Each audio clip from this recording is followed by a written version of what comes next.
ছিল বড় একটা, 2.5 কেজির কম হয়নি। তোমার দিলি না, সত্যি কথাই। আর বস্তা ধরে বাইরকে দেখতে মা, তোমার মন মতো তুমি জানিয়ে না, বেশি আগা নিও না। তুমি এইসব দেখা দিচ্ছে, আগা নিও না বেশি।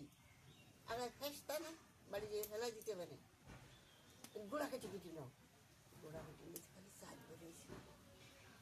বাড়ি এসে সুন্দর করে ঝাড়িয়ে ধুয়ে তারপর না দিয়েছি। আর আমার জানি যে আমার এত লাগে, তো আমি তো সস্তা জিনিস আমার দরকার। আগেকার সেই গুড় এখন আর পাওয়া যায় না, সেই গুড়ির ভাত খাওয়া আর হচ্ছে এমনি আর আসতাম লঙ্কা ভাজা। চাকবাই আসতাম ফুলের বাড়ি।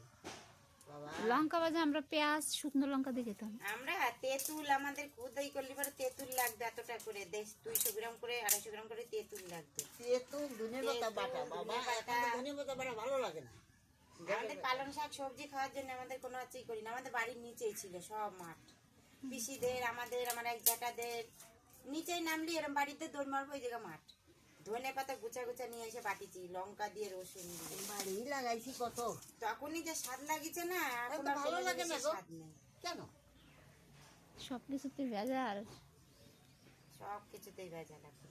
এখন আর ভালো লাগে না। বিশাল স্বাদ সেগুলো। আর সেই কষ্টের দিন, কষ্টের খিদে ছিল না, তাই না মা?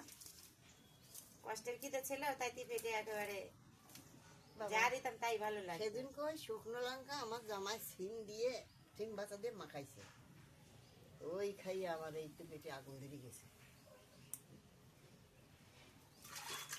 এখন করে বাবা